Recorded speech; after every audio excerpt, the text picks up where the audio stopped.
रोज के डायरेक्शन का साधन है, श्रीमत मिलने का साधन है मुरली। बाबा की श्रीमत हम बच्चे हर रोज मुरली से प्राप्त करते हैं, परंतु कभी कभी माया हम बच्चों के साथ कुछ खेल खेलती है और हमारी परीक्षा लेती है, तो बहुत सारी मतें श्रीमत में कभी कभी मिक्स हो जाते हैं, पता भी नहीं चलता। श्रीमत में कभी मनमत मिक्स हो जाती, कभी परमत मिक्स हो जाती, कभी गुरुओं की मत मिक्स हो जाती, कभी शास्त्रों की मत मिक्स हो जाती। तो श्रीमत क्या है उसका प्रमाण हमारे सामने मुरली। मुरली से जो श्रीमत हमें मिलती है उसका पालन करना है। तो आज हम इंडिया के 23/5/2022 23/5/2022 की मुरली पढ़ेंगे। आप सभी को यहाँ से मधुबन से गुड मॉर्निंग और ओम शांति। आज की मुरली में बाबा ने विशेष श्रीमत का महत्व बताया है और कैसे श्रीमत क्या है, वो कहाँ से मिलती है, ये पहचान कराने के लिए बुद्धि की जो कुशाग्रता चाहिए, बुद्धि में जो समझ चाहिए, वो समझ आज बाबा ने हमें दी है। ओम शांति। प्रातः मुरली। मीठे बच्चे,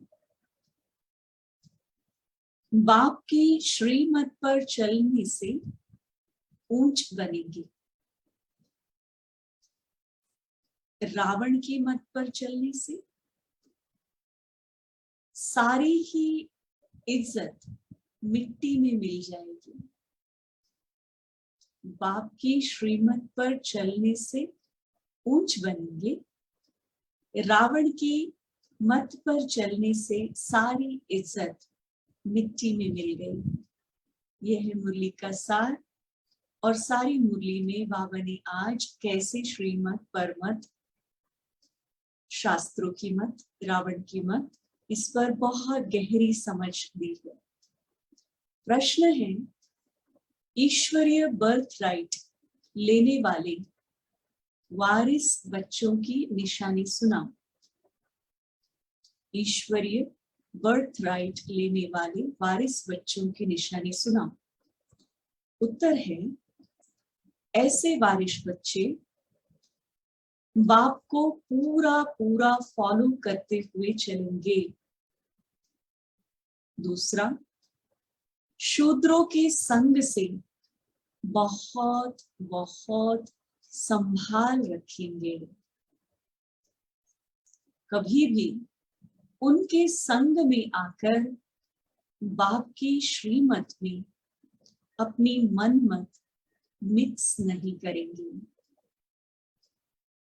तीसरा, अपना सच्चा सच्चा पोता में बाप को सुनाएंगे।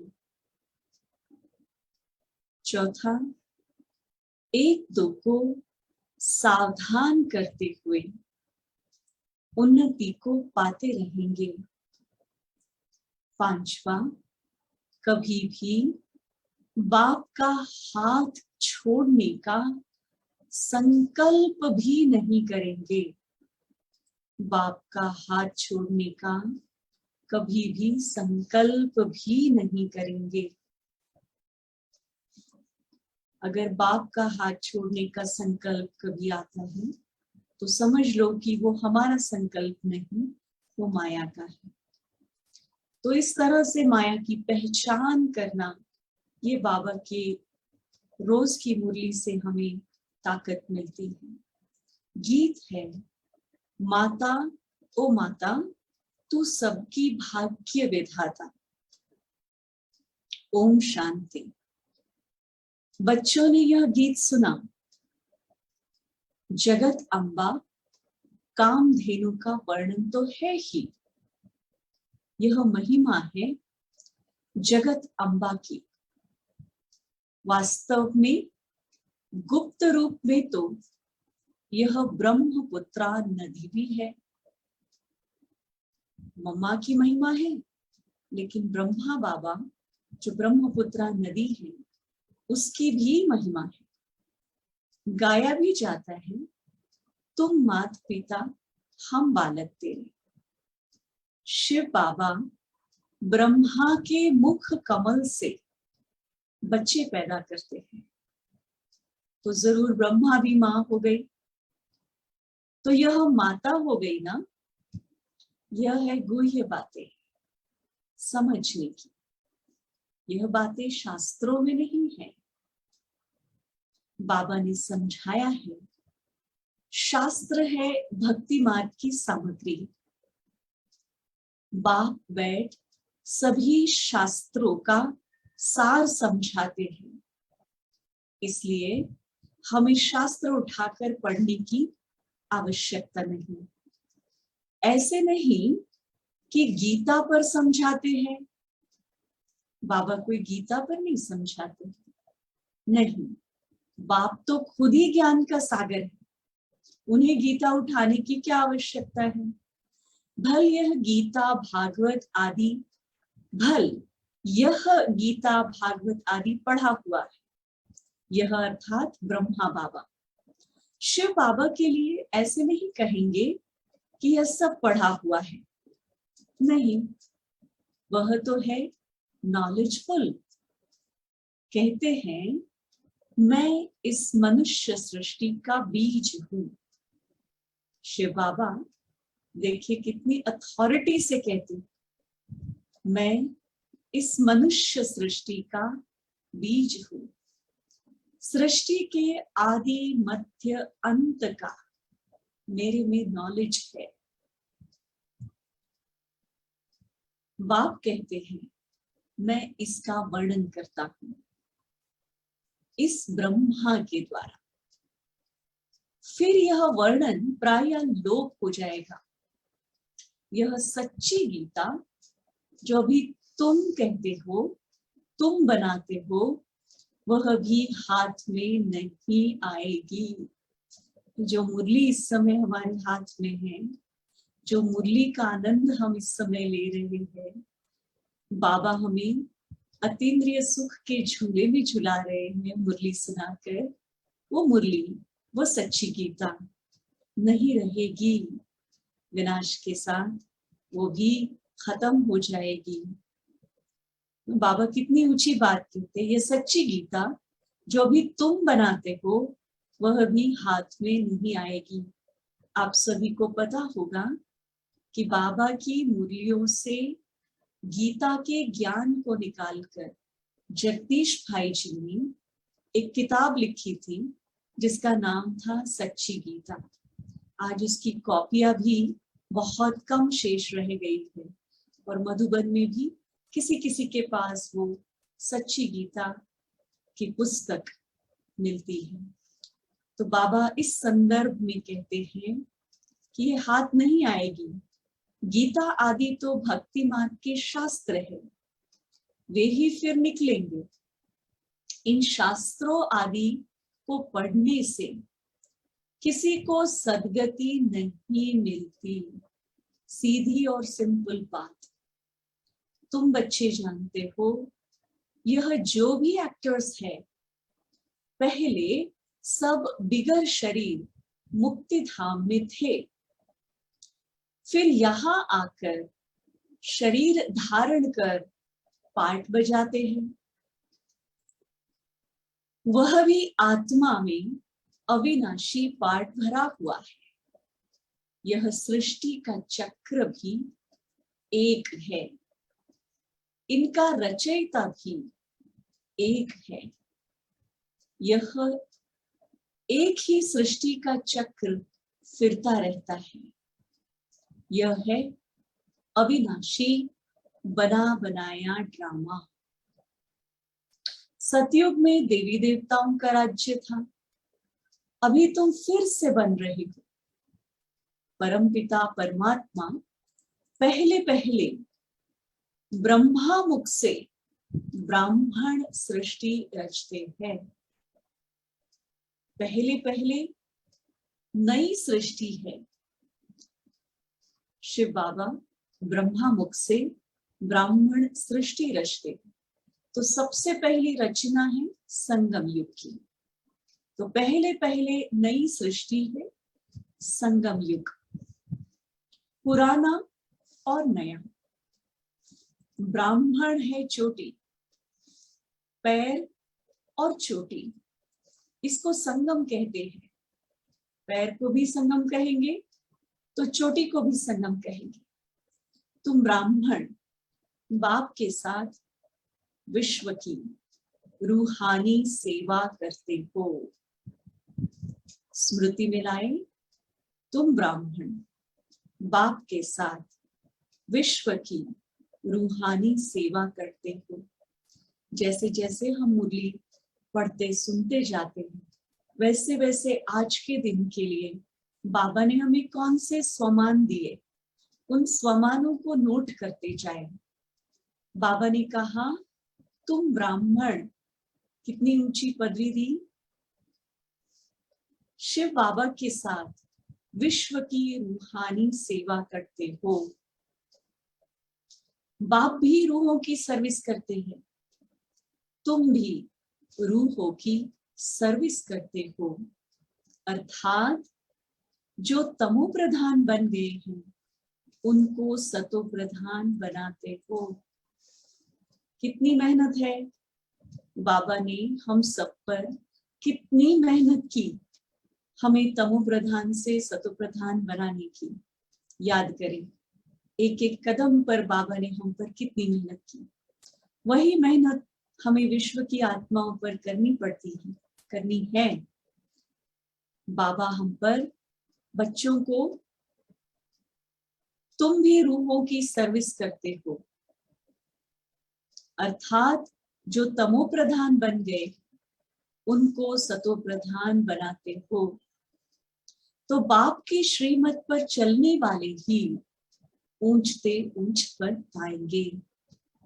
श्रीमत फिर बाबा ने याद दिलाई कि कौन ऊंच पर पाएगा, जो बाप की एक्यूरेट श्रीमत पर चलेंगे।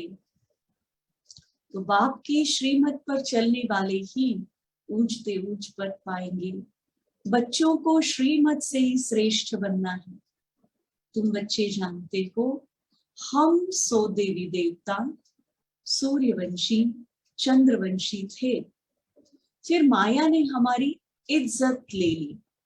ये नई बात बाबा की मुरली में सुनने को मिली कि माया ने हमारी इज्जत ले ली, पूज्य से पुजारी पतित बना दिया। श्रीमत से मनुष्य श्रेष्ठ बन जाते हैं। फिर रावण की मत से सारी इज्जत मिट्टी में मिल जाती है। अब फिर शिव बाबा की मत पर चलने से नई दुनिया में देवता जाकर बनेंगे। कदम कदम श्रीमत पर चलना है। बाबा बार बार याद दिला रहे, कदम कदम श्रीमत पर चलना है। गांधी जी भी नया भारत, नया राज्य चाहते थे, परंतु नई दुनिया तो सतयुग को कहा जाता है। यहाँ तो दिन प्रतिदिन दुख बढ़ता ही जाता है। बहुतों ने कोशिश की, जैसे गांधी जी ने भी राम राज्य को लाने की कोशिश की, पर जितनी कोशिश की उतना ही दुख बढ़ता गया। बाबा कहते हैं दुख तो बढ़ना ही है। तब तो मैं आता हूं, मैं अपने वायदे अनुसार फिर से आकर सहज राजयोग सिखाता हूं। चाहे कोई भी आत्मा हो, पढ़ा हो अनपढ़ हो, लेकिन बाबा हमें सहज राजयोग सिखाते हैं। वो इतना सहज है कि राजयोग का हमें कभी भी टेंशन नहीं होता। सहज, तो सहज राजयोग सिखाता हूं। शास्त्र तो बाद में बनते हैं, यह गीता आदि भी वही बनेंगे। अब इस विनाश ज्वाला में सब कुछ खत्म होंगे, चाहे वो शास्त्रों की गीता हो, चाहे हमारी सच्ची गीता हो। विनाश ज्वाला में सब कुछ खत्म होंगे। तुम इस चक्र को जानते हो। तुम बच्चों को स्कूल में जाकर समझाना चाहिए। बाबा ने कौन सा स्वमान दिया? तुम इस चक्र को जानते हो और कोई भी दुनिया में इस चक्र को नहीं जानते। तो तुम्हें ये बात बच्चों को जाकर स्कूल में समझानी चाहिए। तुम्हारी है हद की हिस्ट्री ज्योग्राफी। क्या समझाएंगे स्कूल में जाकर? तुम जो हिस्ट्री ज्योग्राफी पढ़ते हो वो है हद की। इसको कोई वर्ल्ड की हिस्ट्री ज्योग्राफी नहीं कहेंगे। बच्चों को तो बेहद की हिस्ट्री ज्योग्राफी सिखलानी चाहिए, तब यह ऊंच पद पा सकते हैं। हद की हिस्ट्री ज्योग्राफी से हद का पद मिलता है। यह हिस्ट्री ज्योग्राफी है बेहद की। इसमें तीनों लोकों का ज्ञान आ जाता है। आदि में निराकारी दुनिया में बहुत आत्माएं रहती थी। अंत में फिर सभी आत्माएं नीचे आ जाती हैं। सूक्ष्म वतनवासी ब्रह्मा, विष्णु, शंकर का भी पार्ट अभी ही है। तो तुम उन्हों से पूछ सकते हो। किनसे पूछ सकते हो? जिन बच्चों को हम बेहद की हिस्ट्री ज्योग्राफी सुनाने गए हैं, उनसे पूछ सकते हो कि तुम जानते हो कि सतयुग में लक्ष्मी नारायण का राज्य था। फिर क्या हुआ? क्या त्रेता के अंत तक एक ही लक्ष्मी नारायण का राज्य था? कितना समय राज्य किया और कितना एरिया पर राज्य किया? ये सारे प्रश्न जिनका जवाब केवल हम बच्चों के पास है, ये प्रश्न उन्हें जाकर पूछना है। अभी तो आसमान जमीन में भी पार्टीशन हो गए। कितनी हंसी की बात है। आसमान जो किसी का नहीं है, जमीन जो किसी की नहीं है, उस पर भी हदें लगा दी है, पार्टीशन कर दिया है। तो आसमान जमीन पर भी पार्टीशन हो गए। वहां यह बातें होती नहीं। वहां भारत में बेहद का राज्य चलता है। अभी तो कितने टुकड़े हो गए हैं। यह सब मिलकर एक हो, सो तो हो नहीं सकता। इस समय नहीं हो सकता। इसीलिए बाप आए हैं एक करने के लिए। अब बाप बेहद की हिस्ट्री ज्योग्राफी सुनाते हैं।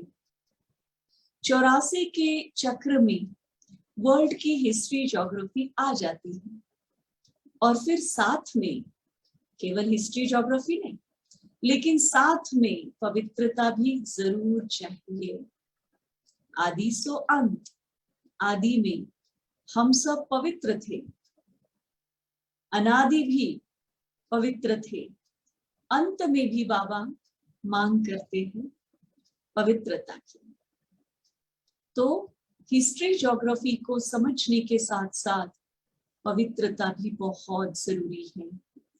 अभी no purity, no peace, no prosperity. मनुष्य समझते हैं सन्यासियों के पास जाने से शांति मिलेगी। मनुष्यों को ऐसे लगता है कि हम सन्यासियों के पास जाएंगे तो शांति मिलेगी। बाप कहते हैं शांति तो तुम्हारे गले का हार है। वास्तव में अहम आत्मा का स्वधर्म है ही शांत। आत्मा कहाँ की रहने वाली है? तो कहेंगे निर्वाण धाम की। जब आत्मा का स्वधर्म ही शांत है तो गुरुओं आदि से क्या शांति मिलेगी? अशांत करने वाली है।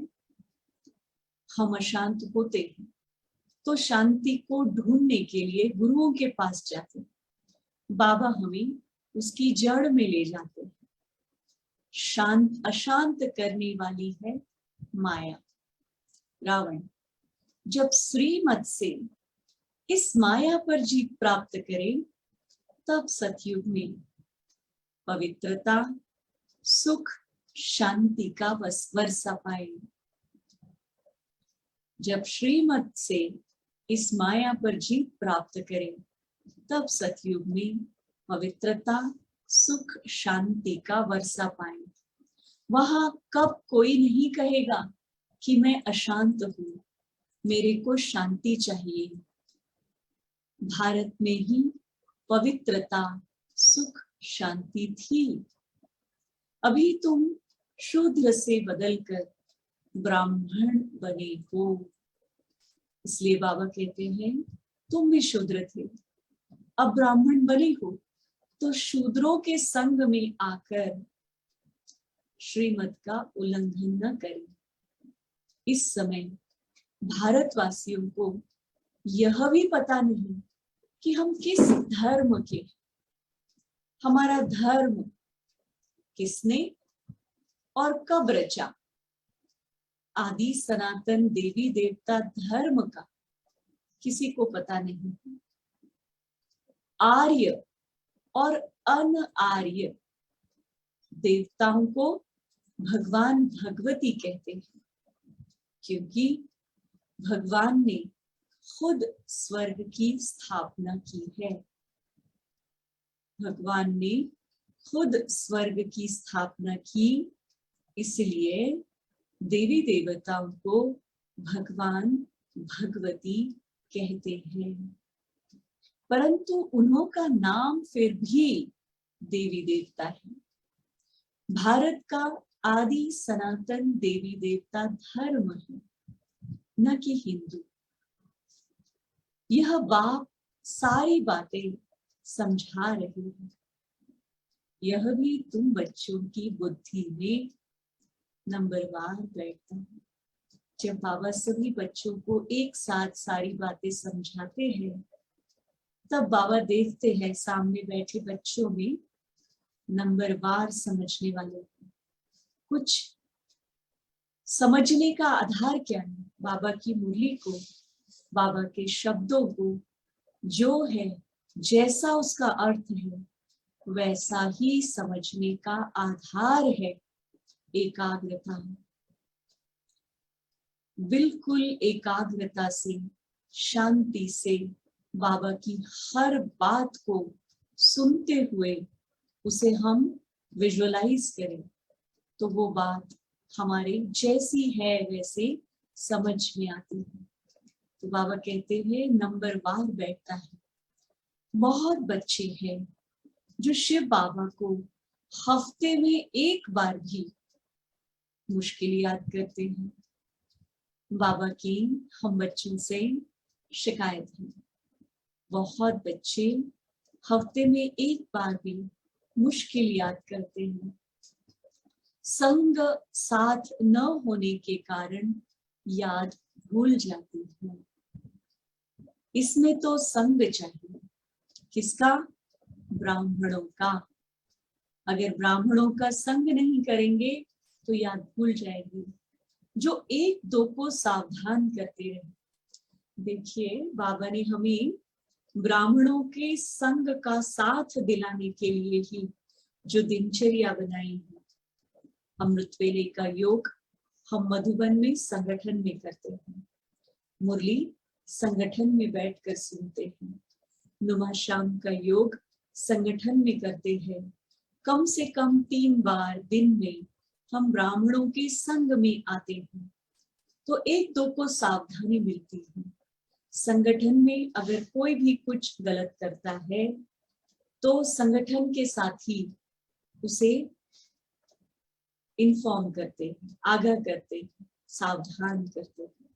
तो बाबा कहते हैं कि संग चाहिए ब्राह्मणों का जो एक दो को सावधान करते रहे।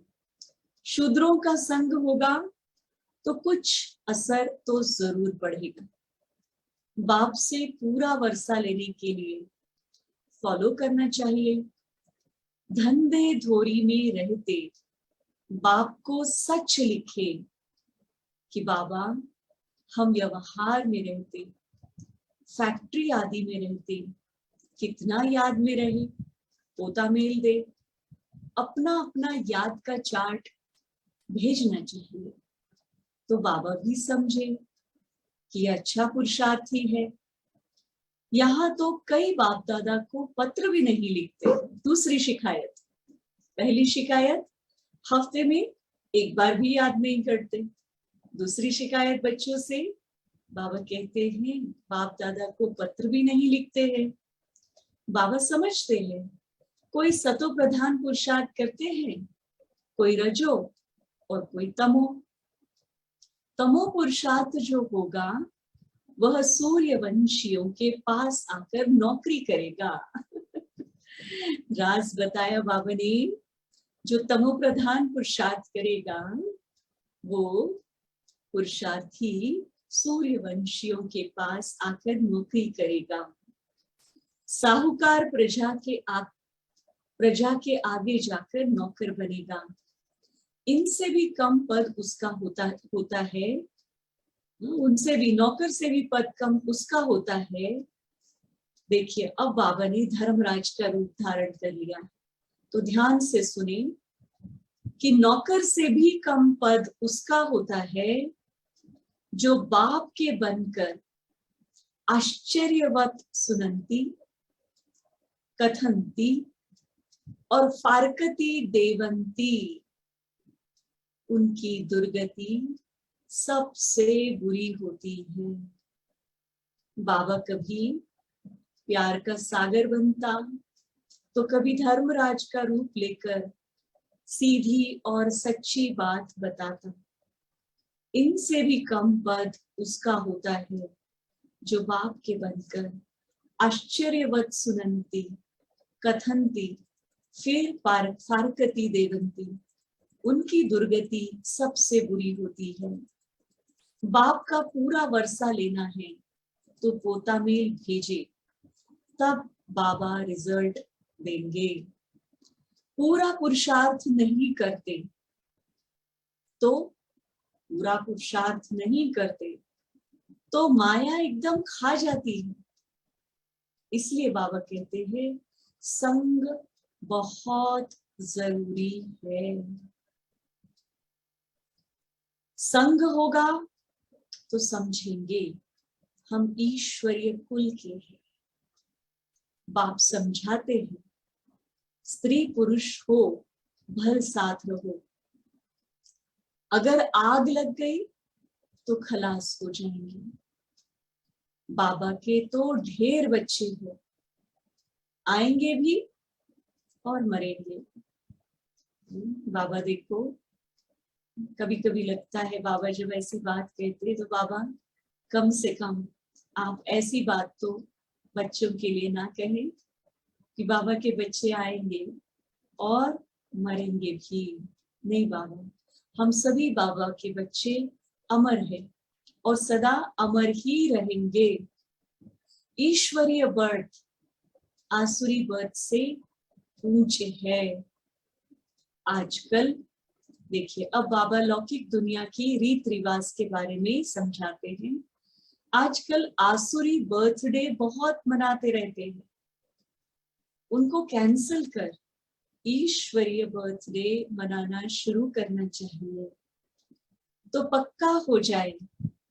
बाबा राय देते हैं पुराना बर्थ मनाना कैंसिल कर नया मनाओ। आजकल शादी का डे भी मनाते हैं, वह भी कैंसिल कर देना चाहिए, चेंज आनी चाहिए।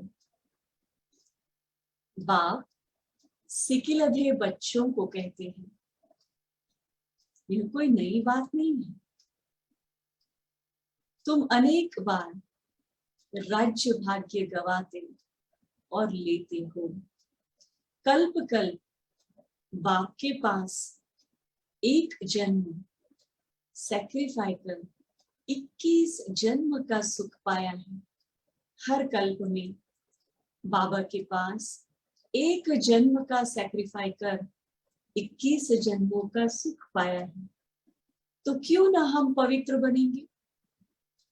बाबा आपकी श्रीमत पर जरूर चलेंगे। आधा कल्प आसुरी मत पर चले हैं, तो यहाँ बहुत खबरदारी रखनी है। बड़ा भारी वर्षा है, बात मत पूछो। स्कूल में इम्तिहान में नापास होते हैं तो मुंह भी पीला हो जाती है। यहाँ भी बहुत सजा खानी पड़ती है। कौन सी सजा खानी पड़ती है? बाबा साक्षात्कार कराते हैं। हम खुद तुमको पढ़ाते थे और कहते थे श्रीमत पर चलो, फिर भी नहीं माना। बाबा कहते हैं हम खुद तुमको पढ़ाते थे, कहते थे श्रीमत पर चलो, फिर भी नहीं माना। कितना गुनाह किया, 100 गुना दंड देते, क्योंकि बाप की सर्विस में विघ्न डालते हैं। बाबा कहते हैं अगर ना नहीं होती है तो सर्विस भले मत करो, लेकिन बाबा की सर्विस में विघ्न तो नहीं डालो, विघ्न रूप तो नहीं बनो। बाप की निंदा कराते हैं। श्रीमत पर चलने वाला, निशानी क्या है उसकी?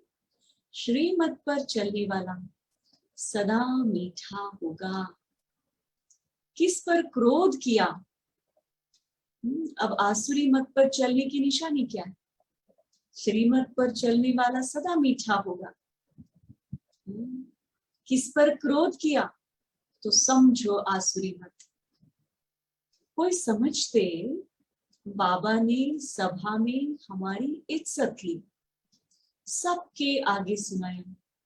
ये ब्रह्मा बाबा के समय की बात है, जब ब्रह्मा बाबा के सामने बच्चे होते थे, कभी किसी की बात सभा में बाबा बोल देते थे, तो बच्चे ये नहीं समझते कि किसने बोला, शिव बाबा ने बोला या ब्रह्मा बाबा ने बोला।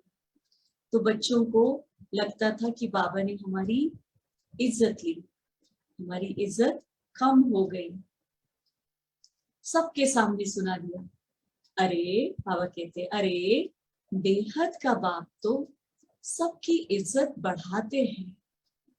बाबा को इतने ढेर बच्चे, एक एक को छिपा कर समझाएंगे क्या? कोई भी समझानी देनी है, अलग अलग एक एक को देंगे क्या? बाप तो सबके सामने कह देते हैं। बाप की श्रीमत से ही श्रेष्ठ से श्रेष्ठ बनेंगे। माँ बाप है बाबा, तो अगर कभी हमारा कान पकड़े सबके सामने तो क्या हर्ज है? श्रीमत से ही तो हम श्रेष्ठ बनेंगे। अपनी मत पर चले तो गिर पड़ेंगे, गिरते गिरते मर पड़ेंगे। यहाँ तो है चिंताओं की चिता। बाबा कितनी बात सुंदर बताते, यहाँ है चिंताओं की चिता।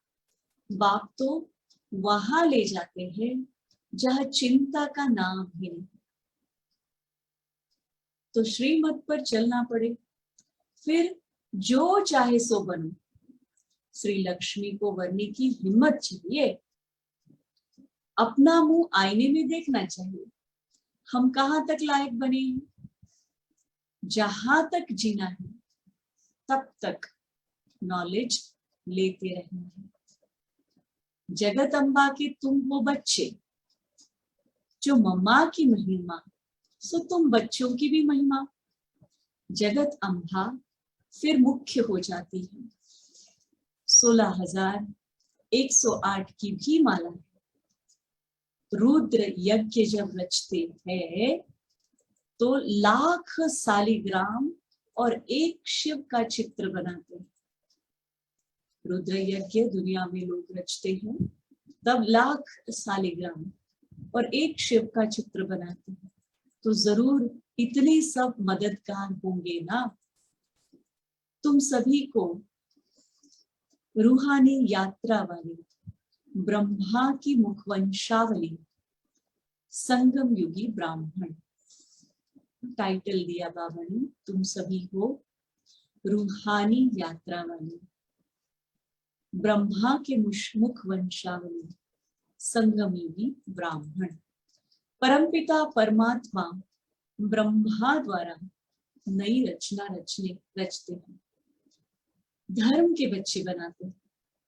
तुम शूद्र धर्म से बदलकर आकर ब्रह्मा मुख वंशावली बनते हो। माया बड़ी दुश्मन है, योग लगाने नहीं देती। बाबा कहते हैं ऐसे कभी नहीं कहना कि हमको योग में बिठाओ। एक जगह बैठ योग लगाने की आदत पड़ जाएगी तो फिर चलते फिरते योग लगेगा ही नहीं। कहेंगे कि हम दीदी के पास जाकर योग में बैठेंगे। बाप तो कहते हैं चलते फिरते बाप और वर्षे को याद करो। बस यह गीत सुनाने वाले ऐसे यह गीता सुनाने वाले ऐसे कह न सके। क्या कह न सके? चलते फिरते बाप और वर्षे को याद करो।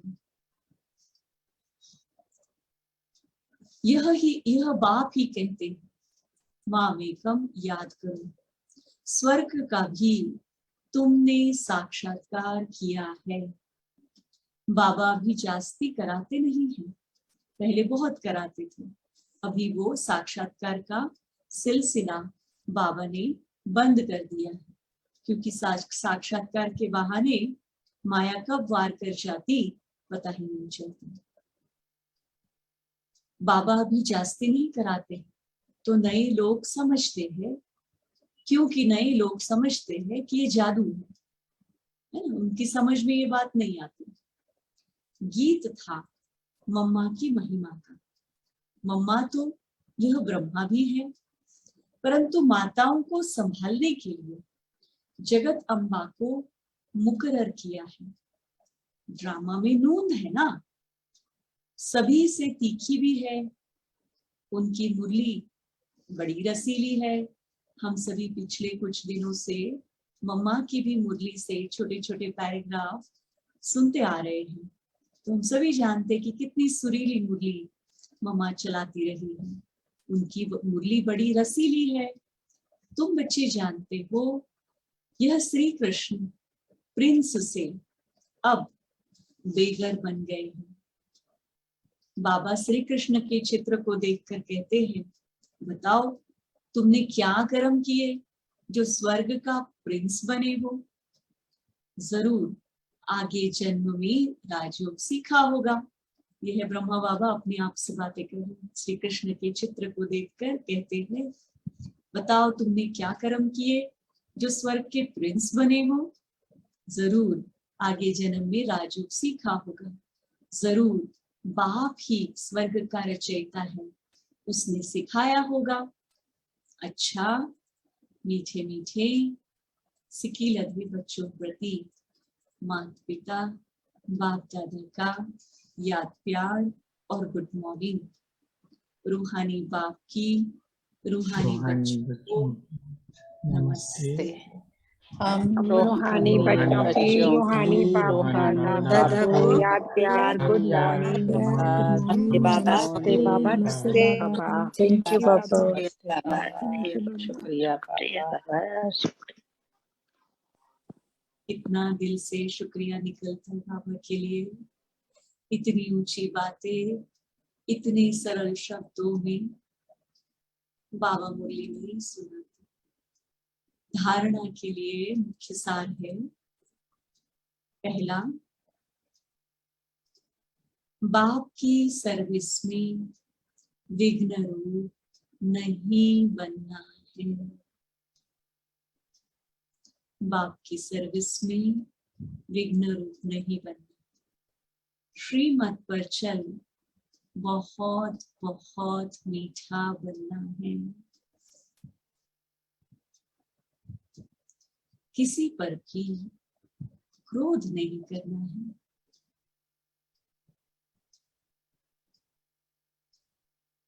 दूसरी पॉइंट है माया से बचने के लिए संग की बहुत संभाल करनी। शूद्रों का संग नहीं करना है।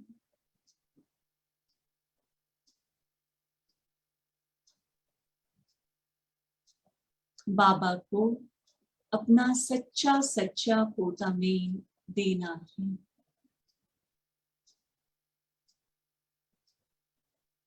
और ईश्वरीय बर्थडे मनाना, आसुरी नहीं।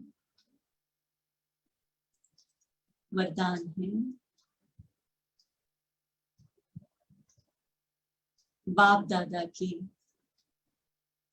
स्नेह के रिटर्न में समान बनने वाले तपस्वी मूर्त भवन।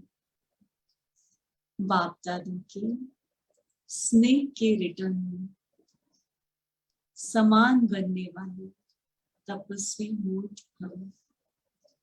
समय की परिस्थितियों के प्रमाण स्व की उन्नति व तीव्र गति से सेवा करने तथा बाप दादा के स्नेह का रिटर्न देने के लिए वर्तमान समय में तपस्या की अति आवश्यकता है। बाप से बच्चों का प्यार है, लेकिन बाप दादा प्यार के रिटर्न में रिटर्न स्वरूप में बच्चों को अपने समान देखना चाहिए। समान बनने के लिए तपस्वी मूर्त बनो। इसके लिए चारों ओर के किनारे छोड़ बेहद के वैरागी बनो। तपस्वी मूर्त बनने के लिए चारों ओर के किनारे छोड़ बेहद के वैरागी बनो। किनारों को सहारा नहीं बनो, आधार नहीं बनो। स्लोगन है शीतल बन, शीतल बन। दूसरों को शीतल दृष्टि से निहाल करने वाले शीतल योगी बनो। शीतल बन, दूसरों को शीतल दृष्टि से निहाल करने वाले शीतल योगी बनो। ओम शांति शांति शांति।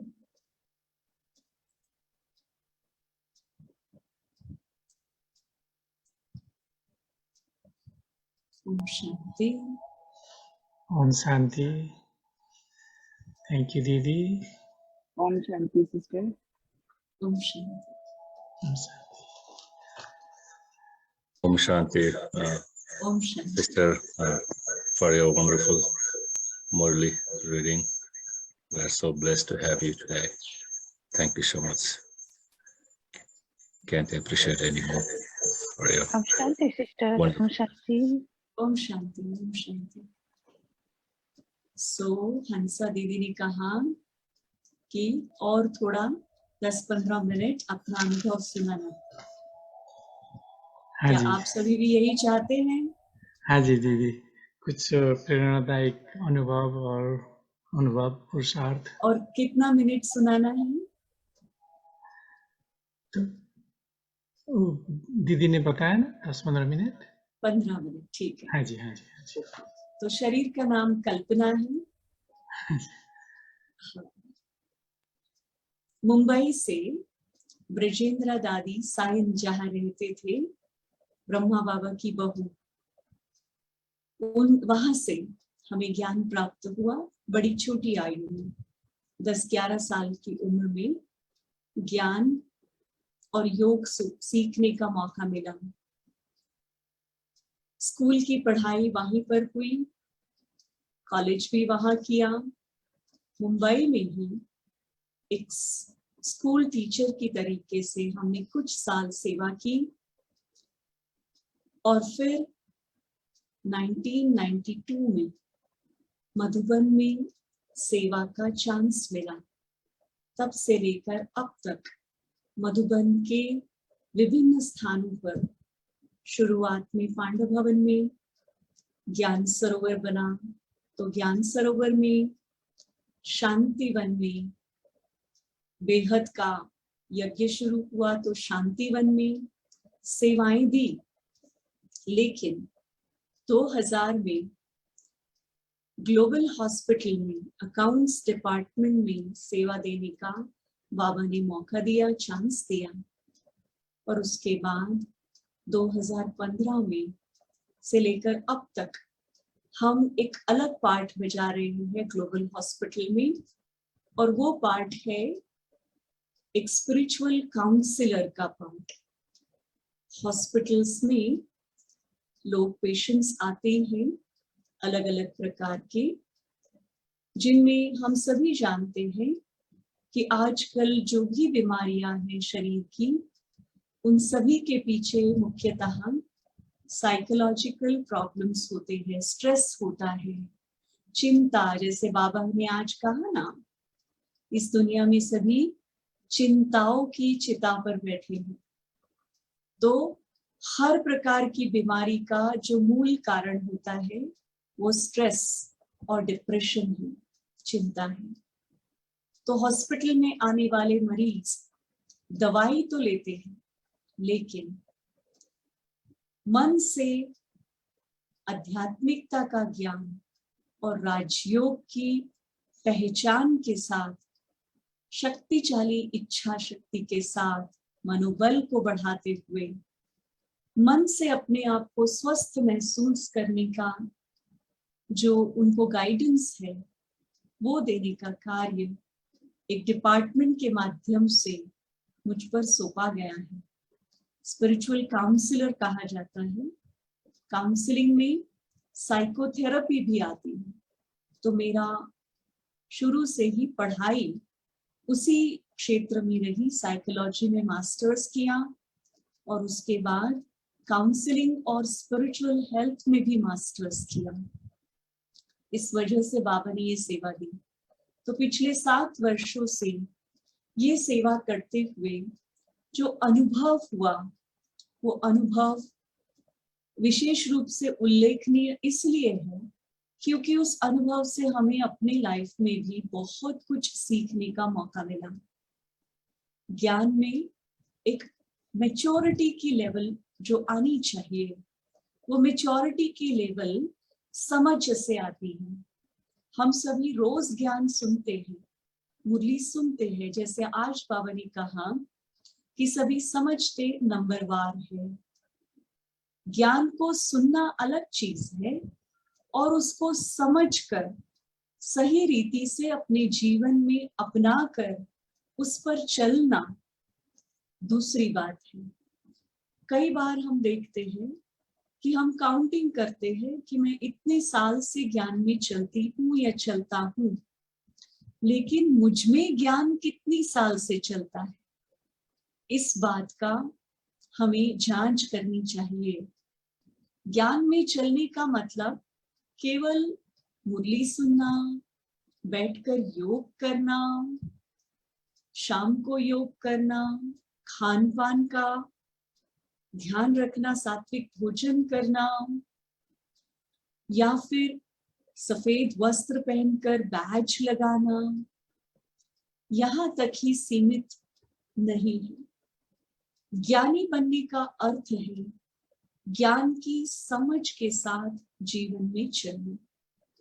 बहुत सालों से ज्ञान योग का अभ्यास करने के बाद भी अगर संस्कारों में परिवर्तन नहीं हो रहा है, तो कहीं ना कहीं ज्ञान की समझ में कुछ कमी रह जाती है। तो चेक करना है हम सभी को कि हमारे संस्कार जो पुराने हैं, दुख देने वाले हैं, खुद को भी और दूसरों को भी, वो कहाँ तक परिवर्तन हुए हैं। अगर संस्कार परिवर्तन नहीं हुए हैं तो ज्ञान शक्ति बनकर हम में समाया नहीं है, ये उसकी निशानी। अब मेरे संस्कार कौन से बदले हैं और कौन से नहीं बदले हैं, ये मैं जानती हूँ और मेरा बाबा जानते हैं। स्थूल संस्कार जो हम देखते हैं, क्रोध आना, चिड़चिड़ाहट होना, मुश्किल में परेशान हो जाना, ये तो दिखाई देते हैं। लेकिन सूक्ष्म संस्कार जो अतिशय अंदरूनी सतह पर अभी भी मौजूद है, जिसका मेरे सिवाय, बाबा के सिवाय और किसी को पता नहीं है, वो संस्कार परिवर्तन में कहाँ तक सफलता हासिल हुई है, ये जो मंजिल है ये थोड़ी लंबी है और ऊंची है। जैसा कि आज बाबा ने कहा कि मैं किसी और की सेवा करूं न करूं, बाबा को कोई फर्क नहीं पड़ता, लेकिन हम स्व सेवा तो जरूर करें। अगर हम किसी पर डिपेंडेंट बनते हैं किसी भी बात के लिए, चाहे वो ज्ञान योग के लिए है, पुरुषार्थ की समझ के लिए है, या फिर ज्ञान की समझ के लिए है, या फिर किसी भी तरह से स्थूल और सूक्ष्म रीति से डिपेंडेंसी है किसी के ऊपर, तो वो पराधीनता है, हम दूसरों के अधीन है, और फिर हमें उनकी मत पर भी चलना पड़ता है। अगर हम दूसरों के अधीन हैं, दूसरों के उपकार पर चल रहे हैं, तो हम उनके अधीन हैं, हमारे रिमोट कंट्रोल उनके हाथ में है। और जब हम अधीन होते हैं तो श्रीमत से अलग हम पर मत पर चलने लगते हैं, वो हमें अपनी मत पर चलाने लगते हैं। शुरुआत में जो मैंने कहा, मुरली हमारे जीवन का फाउंडेशन है, आधार है, शस्त्र है, शास्त्र है। तो सुबह की मुरली से जो बाबा की श्रीमत मिलती है, उसमें परमत कब मिक्स हो जाती है ये हमें पता भी नहीं चलता। क्योंकि क्या होता है, मैं अपना अनुभव सुना रही हूँ, इसलिए मेरी अपनी बात में बताती हूँ कि मुरली के अलावा हम सारे दिन में बहुत सारे पुरुषार्थियों की क्लासेस सुनते रहते हैं, और उन क्लासेस के माध्यम से उनका चिंतन हमें सुनने को मिलता है, और उनका चिंतन सुन के हम प्रभावित होते हैं। तो आपने मुरली में बाबा के सुना होगा कि न कभी प्रभावित होना है, न कभी प्रभावित करना है।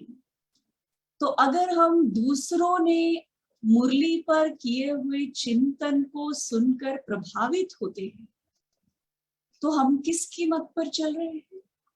बाप की मत पर या परमत पर? परमत मिक्स हो जाती है, मन मत भी मिक्स हो जाती है, पता ही नहीं चलता। मैं ऐसा हूं और मैं ऐसा ही चलता हूं, मैं ऐसा ही करता हूं। तो श्रीमत में मन मत मिक्स हो जाती है, पुराने संस्कार मिल जाते हैं। तो इसमें आध्यात्मिक गंभीरता या मैच्योरिटी जिसको कहा जाता है, वो लाने के लिए हमारे जीवन का, हमारे विचारों का, हमारे सारे दिन का आधार मुरली होनी चाहिए। हम दादियों के साथ और संग रहे, सभी दादियों के जीवन का आधार केवल और केवल मुरली रही। आपने सभी दादियों के अनुभव में सुना होगा कि जानकी दादी, प्रकाशमणि दादी, अन्य सभी दादियां सारे दिन में कई बार मुरली पढ़ते थे और उसको समझने की, गहराई से समझने की कोशिश करते थे। अब आप ही सोचिए कि आप मुरली को पढ़कर मुरली का चिंतन आप खुद करेंगे, उस पर विचार सागर मंथन आप खुद करेंगे, या दूसरों के किए हुए चिंतन को सुनकर वो बना बनाया माल खाएंगे? किसमें उसमें मेहनत नहीं है। दूसरों का चिंतन किया हुआ सुनकर उससे समझना मुरली को और खुद मुरली पर चिंतन करना, किसमें ज्यादा शक्ति मिलेगी? सोचिए,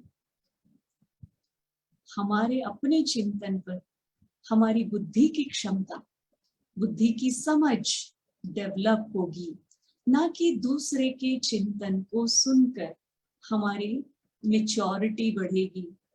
इसलिए मुरली को लिखे, बार बार पढ़े और उसको अच्छी तरह से समझने की कोशिश करें। आजकल YouTube के कारण क्लासेस का दौर बहुत चलता जा रहा है। हर एक व्यक्ति माइक उठाकर YouTube पर क्लास कराना शुरू करते हैं, परंतु हम भी प्रभावित हो जाते हैं। सब कुछ रेडीमेड हमें मिलता है, अवेलेबल है, तो हम भी क्लासेस सुनते रहते हैं। परंतु मेरा अपना अनुभव, मेरी अपना पुरुषार्थ ये कहता है कि मैं जितना ज्यादा मुरली को पढ़ूंगी, मुरली को सुनूंगी, मुरली का चिंतन करूंगी, उतना ज्यादा मेरा बुद्धि योग बाबा से जुड़ेगा, न किसी व्यक्ति से जुड़ेगा। भक्ति मार्ग में हमने शास्त्र पढ़े तो हमारा बुद्धि योग शास्त्रों के कारण व्यक्ति से जुड़ा। हमने कृष्ण को याद किया, हमने अनेक देवी देवताओं को याद किया, और आज हम किसी व्यक्ति को याद करके कहते हैं कि फलाने ने ऐसा कहा, फलाने ने मुरली का ऐसा स्पष्टीकरण दिया, फलाने ने ऐसी कहानी सुनाई। तो बाबा कहते हैं इन कहानियों के जंगलों में हम ना फंसे, लेकिन मुरली की गहरी अंडरस्टैंडिंग को बढ़ाए। हमारे सामने 1936 से लेकर ब्रह्मा बाबा 69 में गए, तब तक का तो नहीं, परंतु 1960 से लेकर 69 तक की मुरलियों का बहुत बड़ा खजाना अवेलेबल है। और उसके बाद 1969 से लेकर 2017 तक बाप दादा की अव्यक्त वाणियों का भी खजाना है। क्यों ना उन खजानों को समझने की हम कोशिश करें। तो मेरा अपना अनुभव ये है कि मुरली का जितना अधिक चिंतन हम करेंगे, मुरली से कनेक्टेड रहेंगे, तो हम बाबा से कनेक्टेड रहेंगे। मेरे लिए मुरली बाबा को याद करने का साधन है। जब हम 1 घंटा शांति से बैठकर मुरली सुनते हैं या पढ़ते हैं, तो वो समय भी हमारा योग है। आज बाबा ने कहा कि बैठकर हम सोचते हैं कि 8 घंटा योग करें। एक बार दादी गुलजार जी से हमने पूछा कि दादी जी 8 घंटे का योग बैठकर कैसे करें। तो दादी ने कहा कि बैठकर 8 घंटे का योग हो नहीं सकता, लगातार तो बिल्कुल नहीं हो सकता। हर बार 20 मिनट, 25 मिनट या 30 मिनट का योग जरूर करें और ऐसे 8 घंटा बनाएं। लेकिन मुख्य महत्व है योग का चलते फिरते योग में रहना। बाबा ने आज क्या कहा? चलते फिरते बाप और वर्षा याद रहे। तो हम दीदी बैठकर हमें योग कराएं तभी हमारा योग लगे। दीदी अगर ना हो या फलाने भाई फलाने बहन अगर हमें योग कमेंट्री कराए तो हमारा योग हो। ये पराधीनता, ये डिपेंडेंसी तब होती है जब हम मुरली से नहीं जुड़ते हैं, मुरली से अपने लिए डायरेक्शंस नहीं लेते हैं, लेकिन दूसरों की क्लासेस से मुरली की समझ लेते हैं।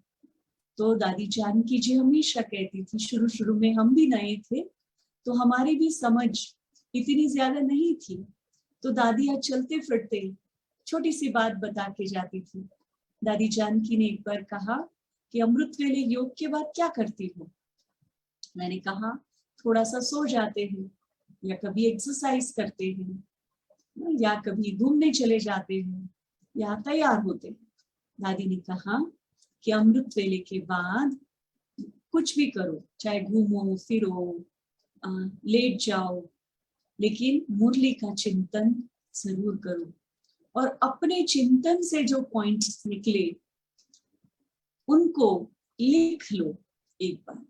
मुरली के आधार पर जो चिंतन मैंने किया वो चिंतन चाहे इतना बड़ा नहीं होगा, जो महारथी हमारे सामने क्लासेस कराते उनके जितना बड़ा चिंतन नहीं होगा मेरा, कोई बात नहीं, लेकिन वो मैंने किया हुआ चिंतन है जिसकी मुझे आवश्यकता है।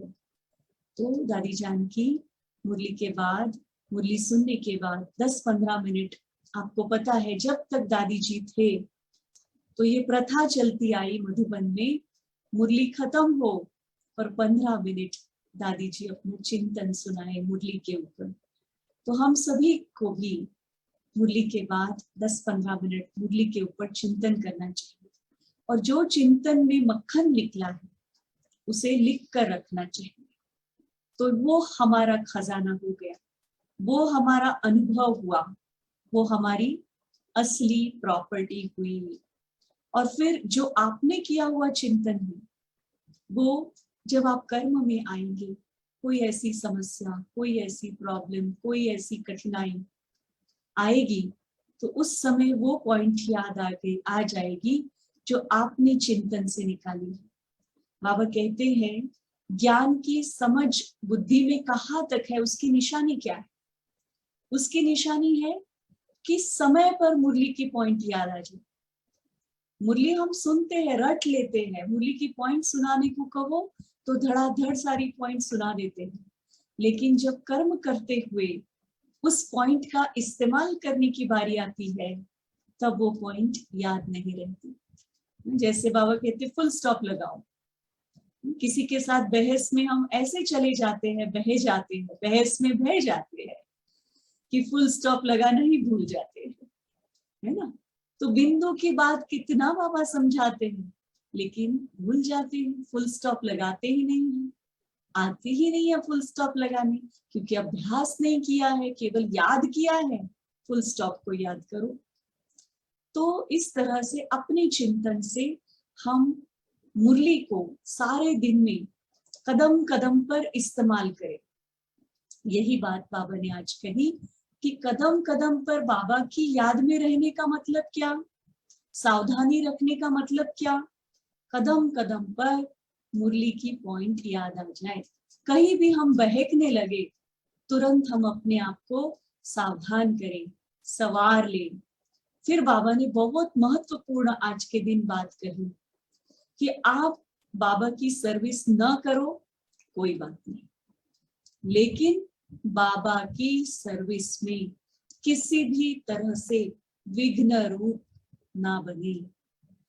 यज्ञ में विघ्न बनना, बाबा की सर्विस में मेरे कारण विघ्न आना, ये बहुत बड़ा कड़ा पाप है जिसकी सजा भी उतनी ही कड़ी है। मेरी वजह से बाबा की सेवा में, बाबा के यज्ञ में कभी भी विघ्न न पड़े, इसका ध्यान, इसकी सावधानी मुझे रखनी है।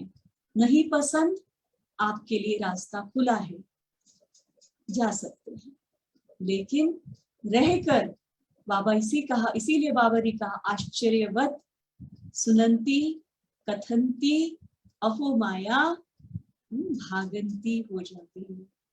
तो जो बाबा ने अनेक मत बताई ना, मन मत, पर मत, माया की मत, रावण की मत, समझकर, वो समझने की शक्ति जो है वो मुरली से मिलती है।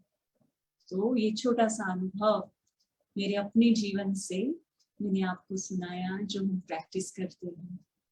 थैंक यू, आपने हमें आप सभी से मिलने का मौका दिया और मुरली सुनाने का। ये तो भाग्य की बात है कि हम किसी के लिए मुरली सुनाए, तो हमारा कितना भाग्य बनता है। मुरली कितनी अच्छे से समझ में आती है जब किसी को हम सुनाते हैं। तो धन्यवाद आप सभी का और बहुत बहुत शुभकामनाएं, मुबारक, गुड मॉर्निंग, ओम शांति। Om Shanti, sister. Thank you so much. Sandy, Om Shanti, sister. thank you. Shanti, Thank you sister. so Om much. Shanti, sister. Thank you. Thank you Thank you, for Baba. reading the Murli. Thank you so much. तो अभी योग से पूरा करेंगे ना। हाँ जी हाँ दीदी, हम एक गीत सुनेंगे और फिर पूरा करेंगे। जी। ओम थैंक यू। सिस्टर जी प्लीज, आपके पास थोड़ा सा समय है?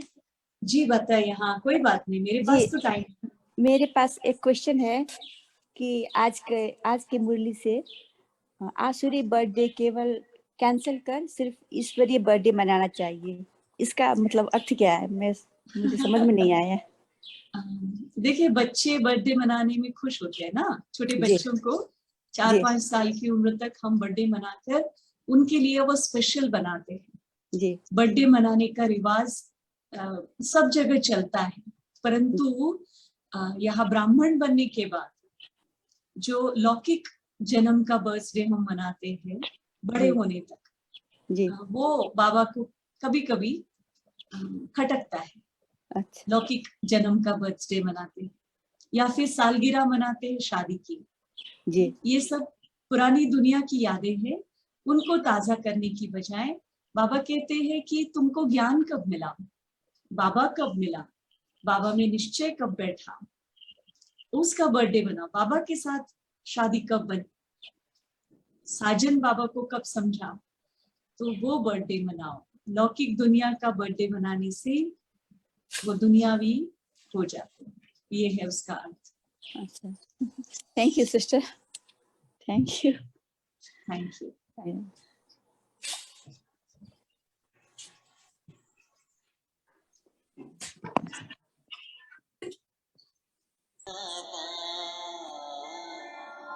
प्यार से कहो मेरा बाबा,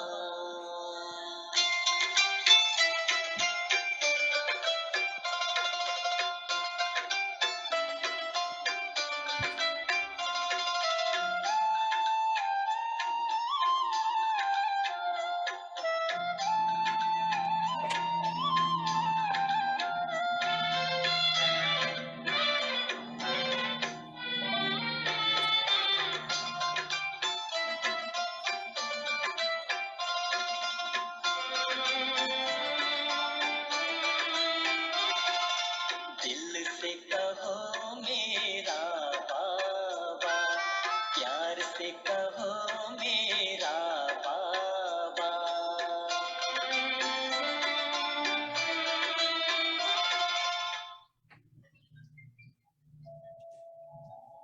दिल से कहो मेरा बाबा, प्यार से कहो मेरा बाबा।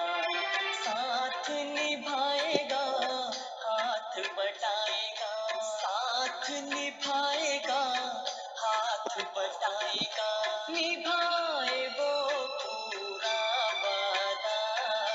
दिल से कहो मेरा क्या लगा?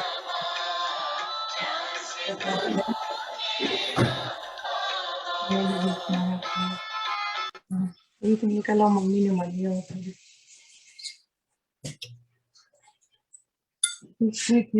मैं तो फूल नहीं आया this time. One चाहिए.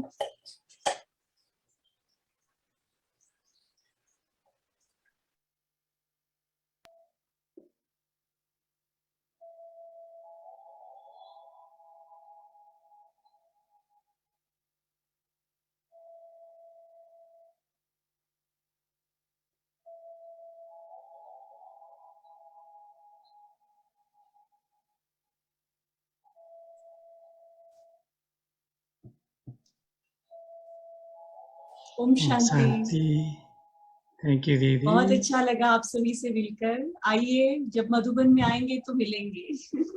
हाँ जी दीदी, हाँ जी जरूर। ओम शांति। ओम शांति। Thank you sister. शांति, thank you, you, Bhai. Thank you बाबा, Thank thank you, you sister. Sister, thank you sister, Wonderful Baba family. बाबा, Wonderful, wonderful, great. So thank you sweet, sister. so sweet family. Thank you दीदी, आपसे मिलकर बहुत खुश हुआ हम भी। मुझे भी बहुत खुशी हुई, बहुत खुशी हुई। हाँ जी।